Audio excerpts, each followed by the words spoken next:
Today, the US considers air support to guarantee Ukraine's safety in any post-conflict deal. Washington explores whether it can get equity in chipmakers, even those overseas, in return for Biden-era funding. Japan ponders a huge policy change on nuclear weapons. And the man behind that Zelenskyy suit tells us about his last-minute adjustments. It's Wednesday, August 20th. This is Reuters World News, bringing you everything you need to know from the front lines in 10 minutes, 7 days a week. I'm Kim Vanell in Wanganui, New Zealand.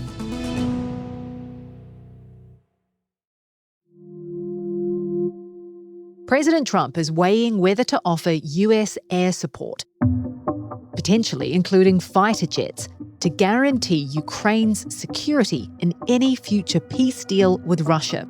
Military planners in Washington and Europe are exploring options for post-conflict security following Trump's meeting with Ukraine's president and EU leaders, which ended with plans for direct talks with Russia's Vladimir Putin.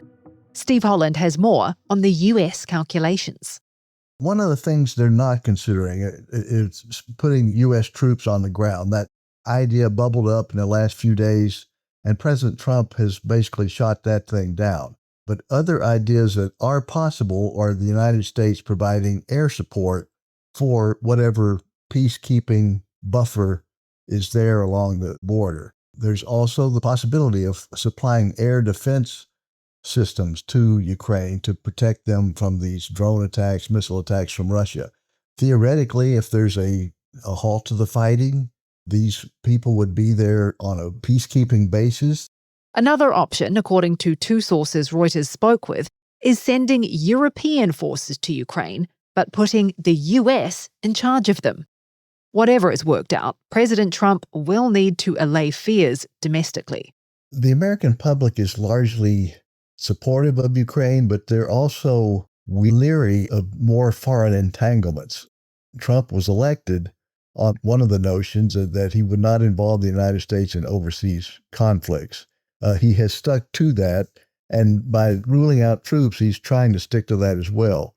But his MAGA base of supporters, they are really against this sort of thing. So Trump would have to provide them some sort of reassurances that the United States is not going to get into a hot war against Russia. President Trump is blasting the Smithsonian again, this time accusing the museum complex of focusing too much on, quote, how bad slavery was, and not enough on success or the future. In a post on Truth Social, Trump said he's instructed lawyers to begin pressuring the institution, just like he did with colleges and universities. The White House says it's reviewing several Smithsonian museums, raising alarm among civil rights groups. The institution has not responded publicly. Elon Musk is quietly backing away from plans to launch his own political party, according to a Wall Street Journal report. After unveiling the America Party after a dispute with Trump, Musk now apparently wants to focus on his companies and avoid damaging ties with Vice President J.D. Vance. He's reportedly considering funding Vance's potential 2028 presidential run instead.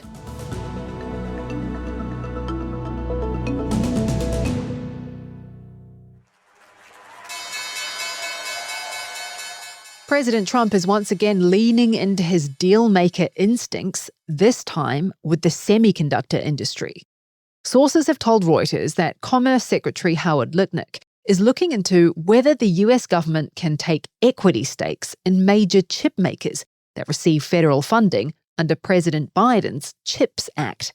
It would mean part ownership in foreign chip makers like TSMC and Samsung, which are eligible for funding because they have manufacturing sites in the US.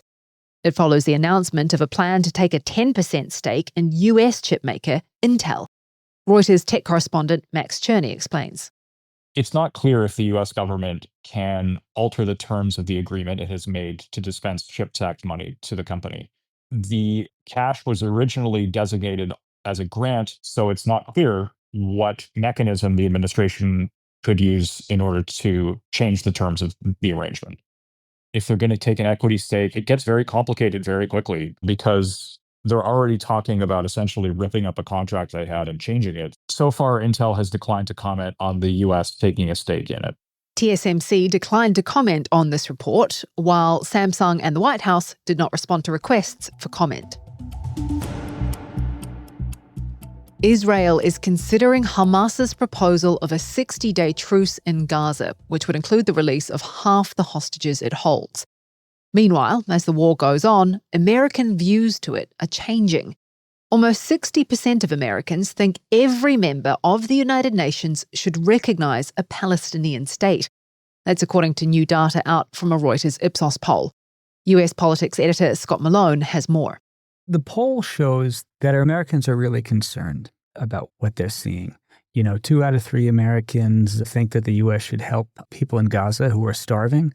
Interesting, there's a little bit of a partisan divide on that. Democrats overwhelmingly in support and a bit of a divide within Republicans. The other thing that we're seeing is a slow but steady increase in the share of Americans who believe that Israel's military response has been excessive.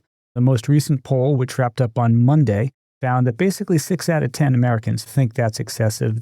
It's a number that has been ticking steadily upward over time. Japan is rethinking its post-war stance on nuclear weapons.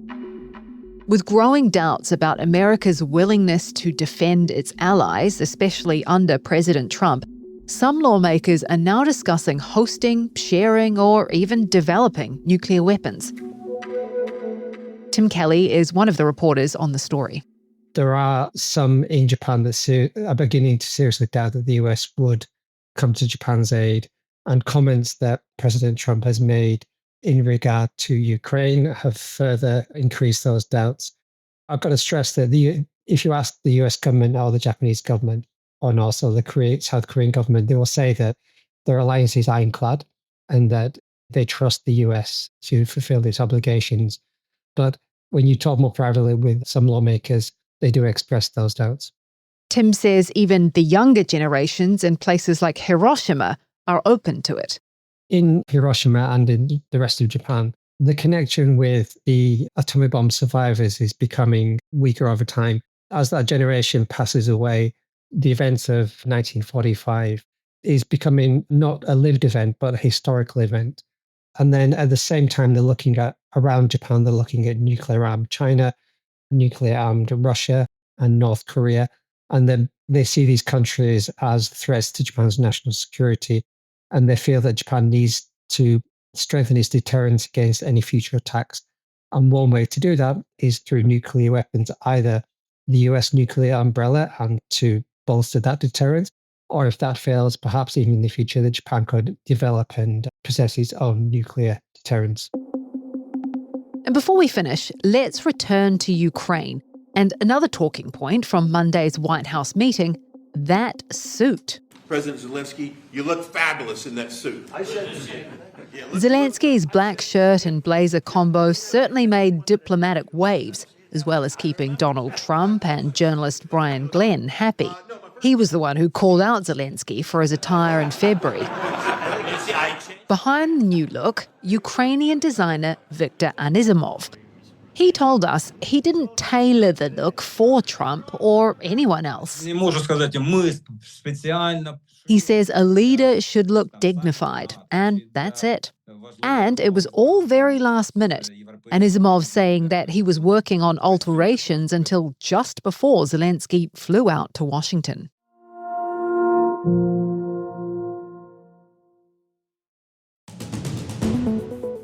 Our recommended read today takes us to the Mediterranean and how hundreds of migrants are still dying as they try and make their way to Europe. We detail the dangers of the boat journey to highlight the great risks some people are taking. There's a link to the story in the pod description. For more on any of the stories from today, check out Reuters.com or the Reuters app. Don't forget to follow us on your favourite podcast player. If you're listening on a smart speaker, just ask for the latest news from Reuters 7 days a week. We'll be back tomorrow with our daily headline show.